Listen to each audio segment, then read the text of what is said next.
Hey guys, welcome back.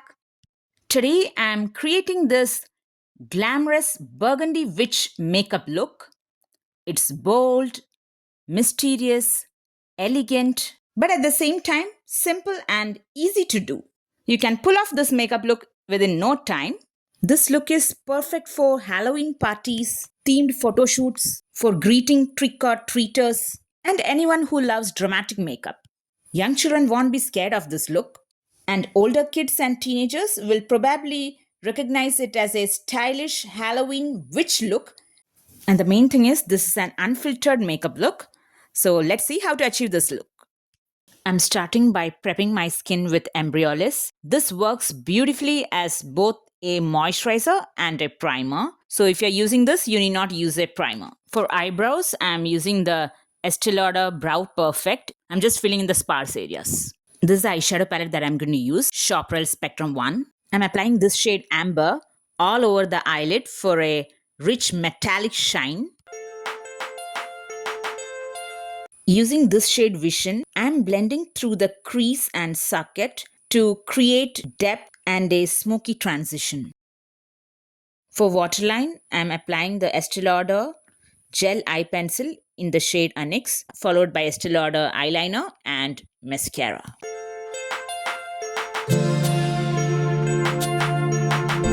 To neutralize my under eye darkness and spot correction, I'm applying Bobbi Brown Corrector in the shade Dark Peach.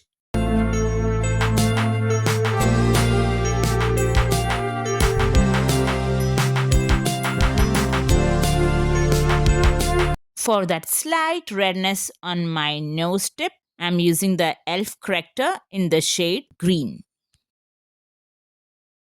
Now I'm going to set my color correction with the Kylie Cosmetics Translucent Powder in the shade 100.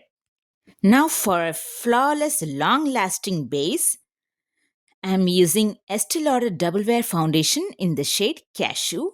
And I'm using the Estée Lauder blender itself, which I got as a compliment. I sincerely apologize for the mirror partially blocking the foundation application. Due to my high myopia, I need to hold the mirror close to see the finer details. I'll do my best to ensure this doesn't happen again. Thank you for your understanding and support.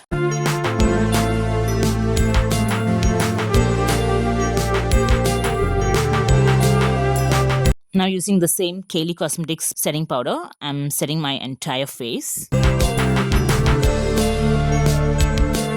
For contour, this is the shade that I'm using from Corrector Cosmetics Pro Contour Palette.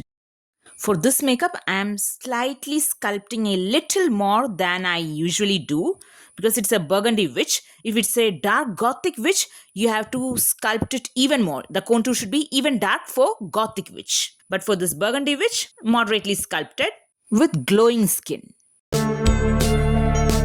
For blush, I'm using the Moonrich Berry Blush from Benefit Cosmetics. For this look, I'm applying a more generous amount of blush to enhance the rich mystical aesthetic. To even out the skin tone, I'm using the NARS concealer in shade Ginger. Since I have slightly sunken under eyes, I'm applying a lighter concealer that is Estée Lauder 3N just below the hollow. This helps draw attention to the highlighted area, making the hollowness appear less noticeable and giving the under eye a smoother, more lifted appearance. I'm going to use these two shades under my lower lash line for that depth and dimension.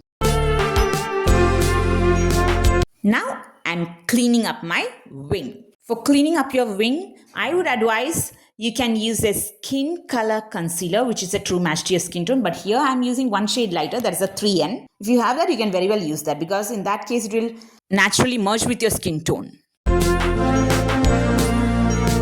And never forget to lock your liquid and cream products. For highlighter, it is the Cookie Highlighter from Benefit Game On Glow Palette. I'm highlighting using Estée Lauder Concealer in shade 3N. For lining my lips, I'm using the lip pencil in shade Night Moth from MAC Cosmetics. For lipstick, it's the shade Diva from MAC Cosmetics. To lock my makeup in place, I'm using Urban Decay All Nighter Setting Spray. Once it's almost dry, I'm lightly dusting Estée Lauder loose powder in translucent soft glow to soften the finish. Finally, I'm applying one more layer of Urban Decay All Nighter Setting Spray to melt all the makeup together and maximize its longevity. Finally, adding more glam to this look, I have added a hair clip instead of a witch hat and these beautiful earrings. I hope you enjoyed this tutorial. If you did, don't forget to hit the like button and please subscribe if you haven't already. And if you decide to try this look, tag me on my social media so I know who is trying. And if you have any questions, don't forget to message me. I'll be more than happy to accommodate all questions. Until next time, you take care and I will see you in the next video. Till then, bye-bye.